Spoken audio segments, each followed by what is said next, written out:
Hello friends, मैं हूं विकास गोयल। मैं आप सभी का अपने यूट्यूब चैनल पे बहुत बहुत स्वागत करता हूं।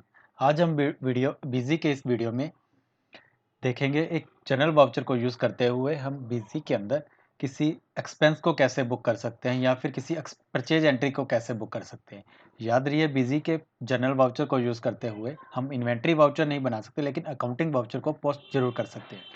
अब मान लीजिए हमारे साथ होता क्या है, हम किसी एक्सपेंस बुक कर रहे हैं, हमने किसी से कुछ चीज़ परचेज की है जो हमारे बिजनेस का एक्सपेंस है। लाइक हमने एसी बाय किया है। अब एसी जिस पर्सन से बाय किया वो हमारा सिंगल टाइम यूज़र है, तो बार बार हम उस बंदे के लिए, उस पर्सन को यूज़ करने के लिए हम उसका अकाउंट क्रिएट नहीं करना चाहते। हम नहीं चाहते कि हम कोई अकाउंटिंग तो करना चाहते हैं पर परचेज वाउचर नहीं करना चाहते। उसके लिए मैं आपको दिखा रहा हूँ बिजी के अंदर हम उस एंट्री को कैसे करते हैं। आइए स्टार्ट करते हैं। बिजी में मैंने अपनी एक कंपनी ओपन कर रहा हूँ एबीसी ट्रेडर्स के नाम से। इस कंपनी के अंदर अभी आप देख दिखाता हूँ मैं इसके अंदर। अभी डिस्प्ले में चलते हैं। फाइनल शीट के अंदर मैं आपको कुछ मेरी बैलेंस शीट दिखा रहा हूँ कि अभी बैलेंस शीट में क्या एंट्रीज हैं। अभी कोई भी हमने एक्सपेंस की एंट्री नहीं की हुई, एक्सपेंस जीरो है, कोई स्टॉक नहीं है। स्टॉक जो हमारे पास है 11,000 का है, वो सिंगल एक आइटम का लिया हुआ है जिसको हमने सेल किया था। इस सेल वाउचर को हम डिलीट कर देते हैं तो स्टॉक भी हमारा ख़त्म हो जाएगा। अभी हमारा बिजी बिल्कुल ब्लैंक हो चुका है, बैलेंस शीट ब्लैंक है और हमारा स्टॉक भी ब्लैंक है। ये देखिए सब कुछ जीरो है। अब मुझे क्या करना है, अब बिजी के अंदर एक स्टॉक जनरल एक जनरल वाउचर पास करना है जिसके अंदर मैं आपको बिजी में B2B ट्रांजेक्शन जो हमारे GST 2 में रिफ्लेक्ट करे वो भी दिखाऊंगा। अब 1 मई को मैं एक एंट्री पास कर रहा हूँ। यहाँ पे GST हमसे पूछता है GST नेचर क्या है। इसी नेचर के बिहाफ पे हमारा वो क्लियर हो जाएगा कि हम किस एंट्री को पास करना चाहते हैं। जैसे हमारा रजिस्टर एक्सपेंस है जो कि B2B है। अब बिजी ने जैसे हम इसको सिलेक्ट करते हैं तो सिलेक्ट करने के लिए बिजी हमें ये बता देता है ये GST पेड एक्सपेंस है जो कि किसी रजिस्टर्ड सप्लायर से हम लेंगे, जो B2B एक इन्वॉइस होगी। इस इन्वॉइस का GST नंबर मेंशन करना जरूरी है इन्वॉइस में, और ये हमारा GST 2 और एज GST B2B सप्लाई के अंदर इनपुट अवेलेबल हो जाएगा। अगर हमारा कोई एक्सपेंस है वो एग्जम्प्टेड है, हम तब उसके लिए ये ऑप्शन को चूज़ करेंगे। अब मान लीजिए मैं GST एक्सपेंस ले रहा हूँ और रजिस्टर एक्सपेंस है हमारा, तो मैं B2B लेता हूँ और डेबिट कर रहा हूँ। हम मेरे पास यहाँ पे एक अकाउंट क्रिएट करूँगा ऑफिस एक्सपेंस के नाम से, जिसमें हमने एसी बाय किया है। तो ये हमारा एक्सपेंस अकाउंट है, इसको मैं इनडायरेक्ट में ले रहा हूँ। अब बिजी हमसे यहाँ से पूछ रहा है इस ऑप्शन में GST टाइप, क्या इस एक्सपेंस के ऊपर आपका GST एप्लीकेबल हो रहा है। अगर हो रहा है तो हम यहीं पे हम उसका GST एप्लीकेबल बताएंगे। अब GST एप्लीकेबल बताने पे मैं यहाँ पे बता रहा हूँ कि इसका GST लगेगा कितना। तो 18% का मेरा AC है। AC का HSN कोड जो भी होगा, लेट्स सपोज मैं यहाँ पे 380 ये चूज़ कर रहा हूँ। बिजी हमें वैलिडेट भी करवा देता है, हम देख भी लेते हैं जो हमने बाय मिस्टेक डाला किसी का है भी या नहीं है। तो ये इनवैलिड है, तो बिजी ने इसको बता दिया कि ये किसी का भी नहीं है। तो 38003 कर लेते हैं। ये आई थिंक किसी का है, मेडिसिन का होगा मे बी, या ये वेदर एंड रिफाइन का है। कोई बात नहीं, हम कोई भी अच्छा सा रख सकते हैं। यहाँ पे हम गुड्स लेंगे, हम इनपुट गुड्स लेने हैं। RCM हमारा इस केस में नॉट एप्लीकेबल होगा क्योंकि हम ऑफिस रेंट एक्सपेंस कर रहे हैं। ऑफिस एक्सपेंस है हमारा जो कि एयर कंडीशनर हमने बाय किया है। एयर कंडीशन बाइंग का अकाउंट लिया एक्सपेंस है, इस पर GST एप्लीकेबल होगा, RCM नहीं होगा। हम इस वाउचर को सेव कर लेते हैं इस अकाउंट को। इस अकाउंट के अंदर मान लीजिए मैंने एक AC बाय किया जिसकी कीमत 10,000 है। अब मुझे इसके ऊपर GST चार्ज करना है तो वो भी हमारा डेबिट होगा।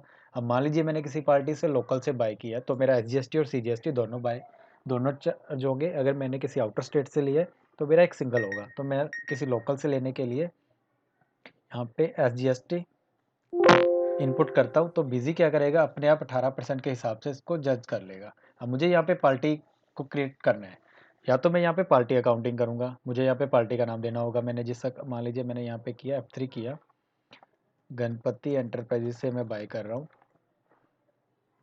जो हमारा क्रेडिटर है इसका एड्रेस हम डाल देंगे, जो भी हमारे पास अच्छी स्पेस है डालने के लिए।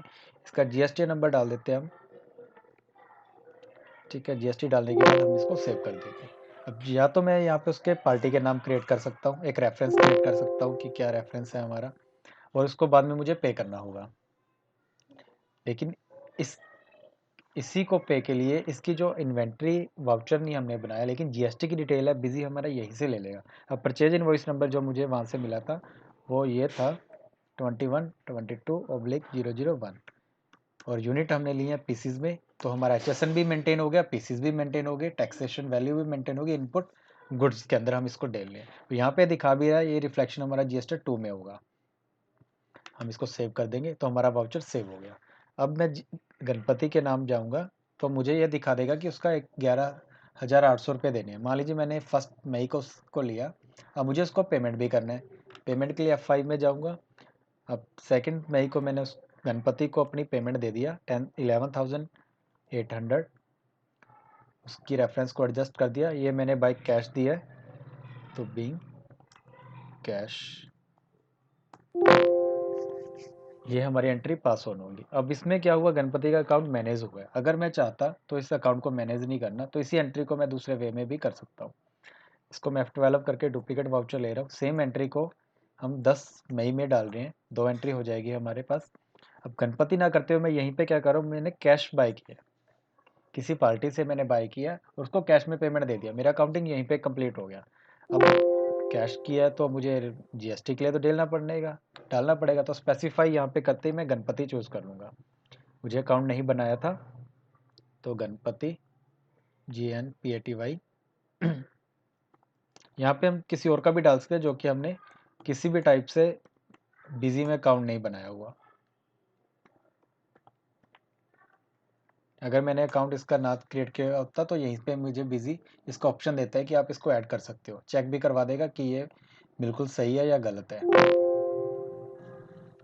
ठीक है, एक्सपेंस अकाउंट यहाँ पे मैंने उस पार्टी का इनवॉइस नंबर बता दिया 002 और HSN कोड के अंदर मैंने पीसीस बता के इस वाउचर को भी मैंने सेव कर लिया। ये दोनों ऑप्शन हो गए, बिना अकाउंट क्रिएट किए भी मैंने उस पार्टी का परचेज वाउचर इंपोर्ट कर लिया, जो कि हमारा एक्सपेंस था। अब देखते हैं उसका एक्सपेंस के अंदर रिफ्लेक्शन कैसे गया भी है या नहीं भी गया। उसके लिए भी हम बिजी के अंदर बैलेंस शीट में जा रहे हैं। अब कैश इन हैंड हमारा माइनस हो गया। टैक्स एंड ड्यूटी देखिए हमारे पास इनपुट आ चुका है, 1800 पहले से आया, 1800 बाद में आया, दोनों के अंदर हमारा इनपुट शो करने लग गया, लाइबिलिटी हमारी क्रिएट होगी। और इसमें क्या हुआ, एक्सपेंस अकाउंट में हमारा एक्सपेंस भी बुक हो चुका है 20,000 का। पहले में 10,000 आया था, इसी दूसरे में 10,000 का आया। इसको ओपन करते हैं तो ये हमें दिखा रहा है कि मई मंथ में आपने 20,000 का डेबिट किया है। इसको ज़्यादा अंदर जाएंगे तो दिखा भी देगा। 1 अप्रैल को हमने गणपति से बाय किया था, 2 अप्रैल को हमने कैश में बाय किया। अब इसका जीएसटी के अंदर रिफ्लेक्शन, बैलेंस शीट में रिफ्लेक्शन परफेक्शन आ चुका है। अब हम देखते हैं क्या जीएसटी में भी आया। अब जीएसटी समरी में क्या होना चाहिए, ये हमारे परचेज के अंदर दिखाना चाहिए, इनपुट के अंदर शो होना चाहिए। हम 31 मई तक इसका बैलेंस देखते हैं। देखिए मेरे पास 18% के अंदर दिखा रहा है, 2 आइटम दिखा रहा है और इनपुट के अंदर भी मेरे पास टैक्स पेबल के अंदर एडवांस में आ चुका है 3600 रुपये, 3600। इस वाउचर से हम दोबारा ड्रिल डाउन करते हुए वहीं पे डाटा एंट्री के ऑप्शन पे चले जाएंगे। अब यही हमारा 3B में भी अगर देखते हैं, जीएसटी समरी को बंद किया, 3B के अंदर भी ये आ चुका है। 3B के अंदर ये हमारा, ये देखिए इनपुट दिखा रहा है हमारा 1800 रुपये जीएसटी का। अगर पेमेंट वाउचर हमने किस में लिया था, परचेज के अंदर नहीं, हमने जनरल में लिया था। परचेज में देखेंगे तो कुछ भी शो नहीं होगा, जेवी था तो जनरल वाउचर ओपन करते ही हमें दोनों वाउचर दिखा देगा। तो ये हमारी अकाउंटिंग भी हो चुकी थी, साथ साथ हमारी जीएसटी भी होगी। अब जीएसटी 2 में भी इसका इफेक्ट देख लेते हैं। 2 में हमें B2B के 2 इनवॉइस दिखा रहे हैं, जिसके साथ HSN समरी भी हमारी क्रिएट होगी। एक ही HSN है और 20,000 का टैक्सेबल वैल्यू है, जिसके अंदर हमें 1800 रुपये का लोकल टैक्स मिला है, SGST CGST। तो ये भी हमारा बिल्कुल परफेक्ट गणपति के नाम से दिखा रहा है। इनवॉइस नंबर भी दिखा रहा है 002, पार्टी नंबर भी बिल्कुल परफेक्ट है। ठीक है, अगर HSN की समरी में भी हम देखते हैं तो HSN में भी हमें परफेक्ट दिखा रहा है। HSN code number, pieces, description हमने डाली नहीं है तो डिस्क्रिप्शन हम यहाँ से भी सेट कर सकते हैं इसकी। ये मैं आपको नेक्स्ट वीडियो में बता दूंगा बिजी में डिस्क्रिप्शन कैसे ऐड होती है। जितने भी वाउचर हैं सभी के डिस्क्रिप्शन यहाँ पे हम डाल सकते हैं। टैक्स क्रेडिट बन चुका है।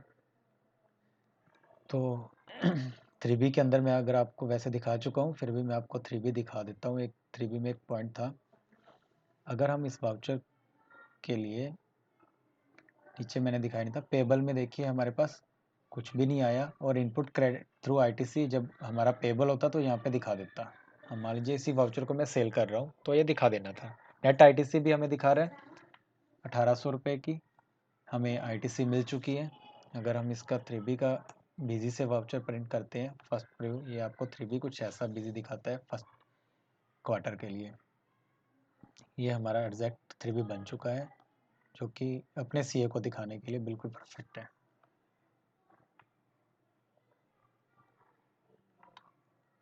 इसी तरह मैंने आपको एक्सपेंस की एंट्री बताई है। हम B2B से कुछ परचेज की एंट्री भी कर सकते हैं।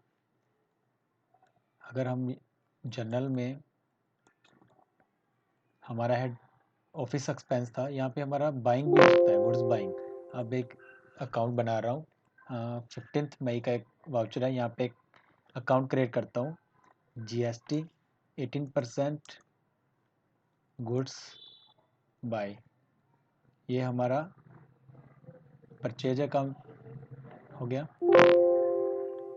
18% के अंदर हमने 20,000 बाय किया तो हम यहाँ पे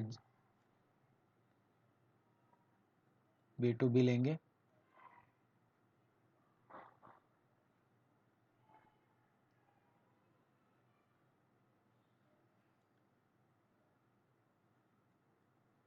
और डेबिट में हम यहाँ पे SGST इनपुट लेंगे। ये हमारी एंट्री कुछ गलत हो गई है।